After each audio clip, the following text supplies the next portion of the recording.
Let's look at personal finance now and where financial health is headed in the new year. For today's Funding Our Future segment, we're joined by Michael Collins from the Center for Financial Security at the University of Wisconsin at Madison. So I want to talk about 2020 first before we look ahead. It's caused a lot of people to struggle financially throughout this year. What kind of financial health do most Americans have heading into the new year? I think when the pandemic began, we worried that people were going to be really set back, both the job loss and, just the general effects of the lockdowns and whatnot. Because of the measures that we took between the stimulus and extended unemployment and whatnot, a lot of people came out better than maybe we thought. So it could have been worse, but there's so much anxiety, so much worry about how quickly things will come back.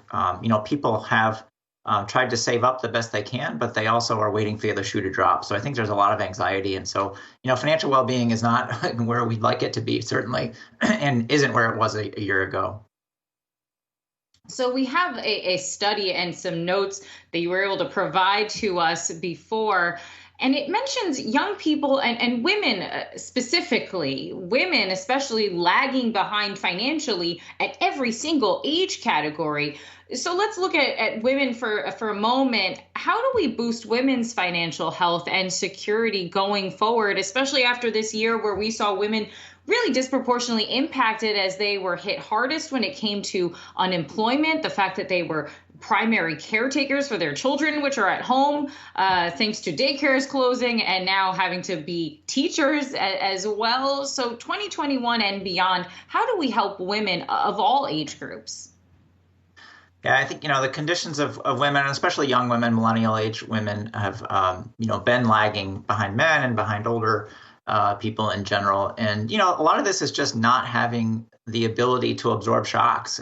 When you're on the front line of caregiving, when you're in jobs that maybe are the first ones to get cut back, all those things make it really hard to stay on track with your specific goals. So, obviously, as women have caught up and actually surpassed men in education, they're getting into better and better jobs. But those jobs don't necessarily have the flexibility that they need to be able to keep up with their caregiving and other responsibilities. So it's definitely been an issue over time. And that really, like so many things, the pandemic has just shined a light on the issues, the vulnerabilities that especially millennial women are facing in the economy today.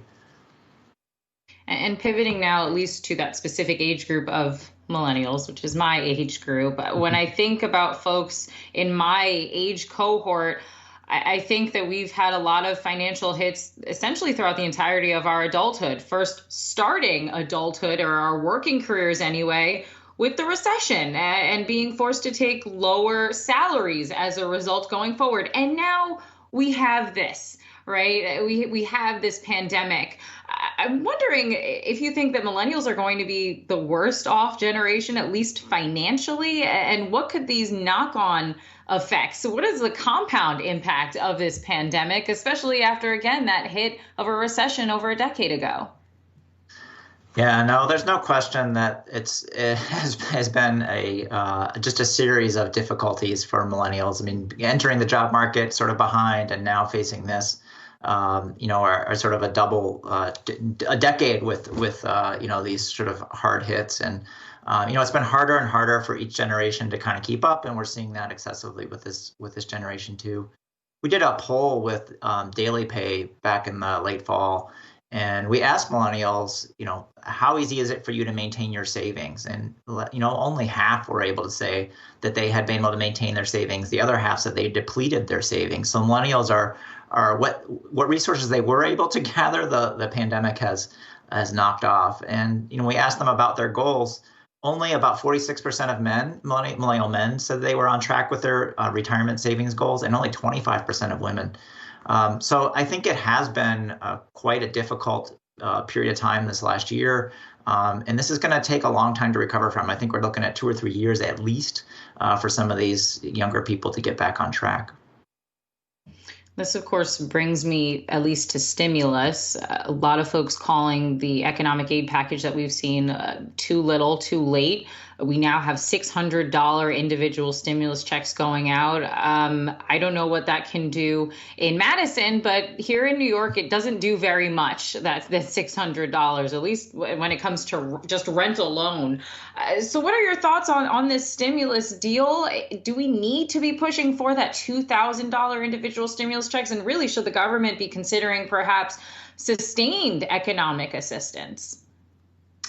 Yeah, I think, the one of the things is the uncertainty over all this. So if people had known in advance that this was coming, they could have planned better. But because the politicians really dragged their feet for so long, it was really hard for people to know how much they were going to get and when. And so as a result, a lot of people are just not spending. They're stocking. We've seen savings balances go up, and so people are kind of, again, worried about the other shoe dropping.